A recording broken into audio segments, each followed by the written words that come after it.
Il est impérieux de mettre fin aux aventures guerrières du Rwanda. Info 243 au cœur de l'actualité.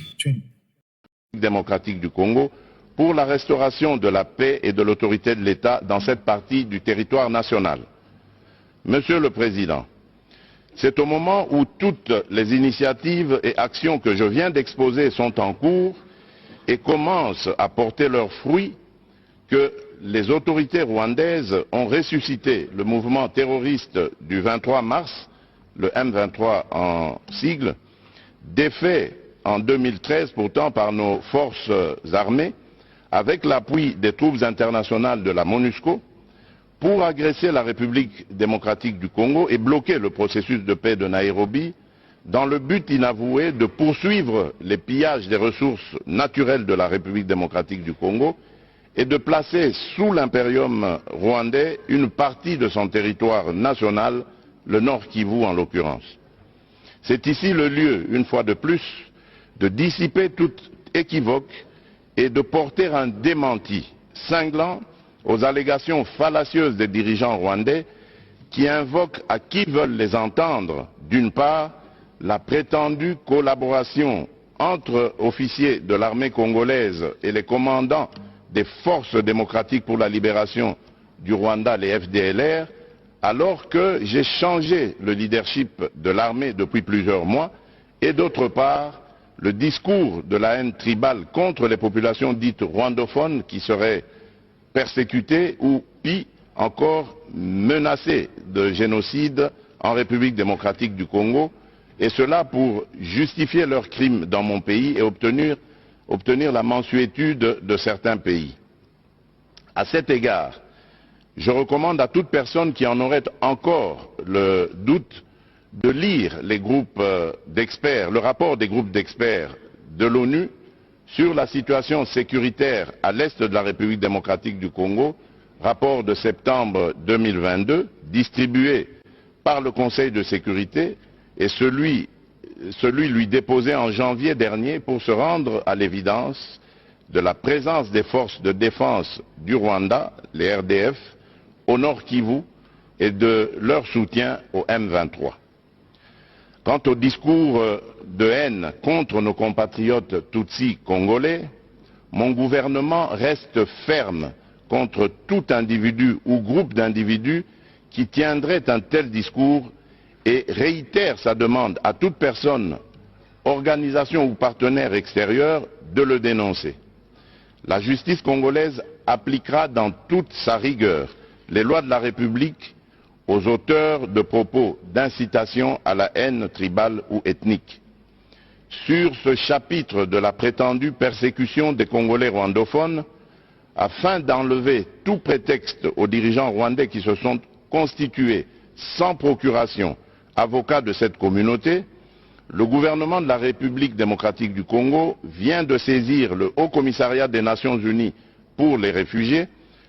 pour lui demander de prendre toutes les initiatives requises en vue de la tenue dans les plus brefs délais des discussions tripartites RDC, Rwanda, HCR pour le rapatriement de leurs réfugiés respectifs dans leur pays, conformément au cadre juridique bilatéral actuel, aux règles du droit international et aux pratiques pertinentes en vigueur en la matière. Mon pays attend impatiemment ces discussions auxquelles seront associées du côté congolais les notabilités coutumières des communautés concernées afin de régler définitivement les problèmes soulevés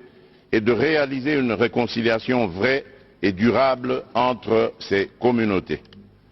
Monsieur le Président du Conseil des droits de l'homme des Nations Unies, Excellences, Messieurs les Premiers ministres et chefs de délégation, Monsieur le Président de la 77e session de l'Assemblée générale des Nations Unies, Monsieur le Secrétaire général des Nations Unies, Monsieur le Haut Commissaire des Nations Unies aux droits de l'homme, Monsieur le chef du département fédéral des affaires étrangères de la Confédération suisse, Mesdames et Messieurs, il n'y a de pire ennemi des droits de l'homme et des libertés fondamentales que la guerre. Il est illusoire de prétendre protéger et promouvoir les droits de l'homme ainsi que les libertés fondamentales dans un contexte de guerre qui exacerbe les tensions internes et affaiblit l'État. C'est pourquoi il est impérieux de mettre fin aux aventures guerrières du Rwanda à l'est de la République démocratique du Congo pour créer les conditions objectives de réalisation des actions en faveur de ces valeurs universelles pour lesquelles, de tous les temps dans le monde, les peuples se sont battus jusqu'au sacrifice suprême. On ne peut pas prétendre défendre l'exercice des droits de l'homme et des libertés fondamentales en République démocratique du Congo tout en laissant progresser l'agression de ce pays par le Rwanda et les massacres de ses populations par des groupes armés terroristes. Il est temps que la communauté internationale, en particulier les Nations Unies, sanctionne les auteurs des crimes et des violations du droit international en République démocratique du Congo et les contraigne davantage à exécuter le plan de paix issu des processus de Nairobi et de Luanda, plan avalisé aussi bien par l'Union africaine que le Conseil de sécurité de l'ONU. Dans le même sens, l'État, à travers son système judiciaire et son administration, est l'instrument principal de la garantie de jouissance et d'exercice des droits de l'homme et des libertés fondamentales. Il n'y a d'État et de pouvoir judiciaire que pour garantir à tous leurs droits et libertés, dit-on. C'est pourquoi la République démocratique du Congo attend de ses partenaires bilatéraux et multilatéraux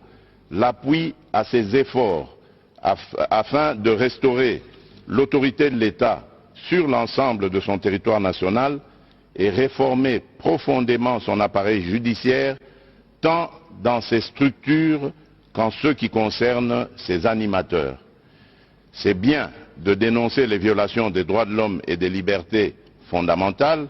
mais c'est encore mieux de contribuer à l'amélioration du rendement des mécanismes et institutions chargés de leur protection et promotion, ainsi qu'à leur enracinement dans la culture sociale, notamment par une plus grande spécialisation de la société civile et la formation des administrations publiques concernées. Je vous remercie.